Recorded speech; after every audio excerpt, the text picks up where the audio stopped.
Good morning, everyone. Today's Friday, April the 12th, and this is the Futures in 5, taking a look at a market that continues to expand to the upside this morning. It's JP Morgan and China exports that have got us pressing higher. We are coming into this significant resistance zone, 29.14 to 29.24.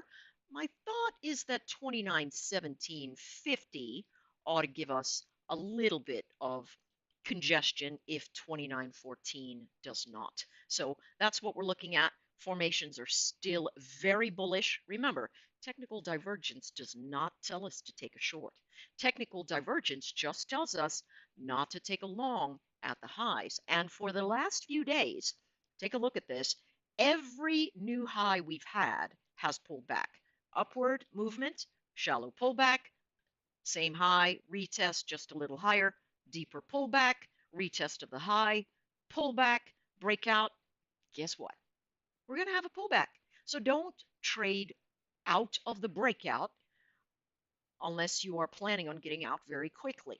My philosophy about trading in these spaces is to make sure you look at bigger time frames and bigger motions because small motions will disrupt what you are looking at. So taking a look at the NQ, same sort of thing. Technical divergence, same sort of motion. Overnight highs, fade, and then bounce. Highs, fade, and then bounce. Overnight highs, fade, and then bounce, right? So we're having days that are really super messy and sideways. Into the afternoon and evening, we break out and higher. I still believe this is algorithmic trading. There are no triggers and underlying causalities that are pushing a valid why for increased price action. And so, what we must anticipate is that we are in algorithmic trading and it's having a lot of nice light motion in the undercurrent to the evening, fades, and then comes back. We'll see what happens this morning. I'm going to guess six of one, half a dozen of the other. We're going to be looking at reversal edges. So here's the question. How difficult is it to trade in an environment like this? Well, interestingly, it can be very difficult, even if we're seeing everything that's going on, because it involves a patience event. Shall I wait for it to come back to go long? Do I anticipate where it's going to fade and then try to short?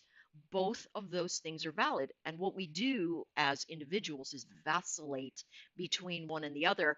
And what we need to do is say, hey, where's my best edge? Where did I see buyers become sellers and sellers become buyers? And then you put an alert and you watch for the spaces to comply.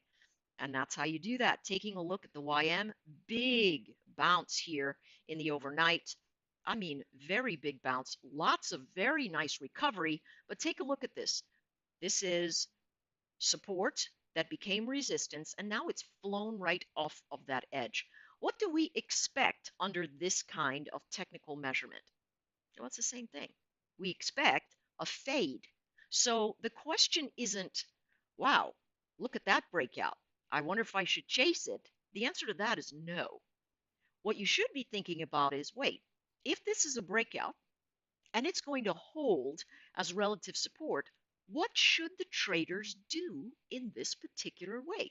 What can they do? And what they can do, very simply, is wait for this pullback and then try to bounce up. Listen, if it doesn't, then you've got to pull it out. A lot of us go, oh, well, it doesn't seem to be moving, but I guess I'll just let it fall into my stop. Your stop should be, whoa, if that happens, it's bad, right? That's what your stop should say. And so if you're looking at something like that and you go, it could hold here, but how about if I try to get involved down here where the heaviest congestion is? I'll do that. And if it passes by me, oh well, the buffet's open tomorrow. We are not in an environment that's a runaway train where we're going to look at things and go, oh, gee, if I had only gotten it there. It's going to come back. It is just what the markets are doing right now. Take a look at this guy. Total breakaway space in terms of saying, hey, as I come into support, I'm going to break to the upside. This area around 64 held fairly nicely. And now It's moving back up into resistance. And that is what this chart is doing. Take a look at this form. It's been divergent since April the 3rd. It is now April the 12th. And so at resistance, we have to say, wait a second, has anything changed materially or physically in this environment? And the answer is essentially no. And so I'm going to fade off this edge. This is where I'm going to have a sell, right there. And where am I going to start trimming gains? 64.22. That's where I definitively see buyers trying to get involved. But it could come all the way back down to 64. It could come down to 63.80. The point is, you don't need to go long here. You don't. If this is long, it's going to collapse. Now, you might say, well, Anne Marie, I'm a day trader, and so I might want to take it into 65.14. Go ahead. But I would say if you take it on the breakout, at least try to watch for the chart pulling back into old resistance, new support before you take substantial size. Or if you employ a scalping mechanism and you take it long, the second it starts fading off this edge, you know that the rubber is going to hit the road. And that is going to bring us back into the support zone. Let's take a look at gold. This is another one that's had such a tough time coming into uh, its holding areas and moving from there. So we've had basically a stall out in this particular environment, and that is, natural. Are the traders trying to bring our support zones up from 91? Looks to me like they are. Looks to me like they're trying to hold 94. The question is this: what's momentum doing while I'm holding this? See, if momentum continues down while I'm holding this, it means that up here, I'm going to find sellers.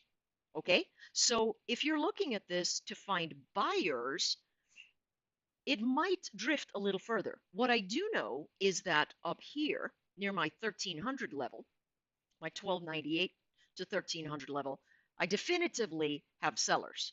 Here, with the downside pressure, I could eventually collapse. Now, I know I've got significant support here, so this is really a sideways formation. You can wait until it gets down to the bottom, and literally you can have yourself 20 ticks of stop and, you know,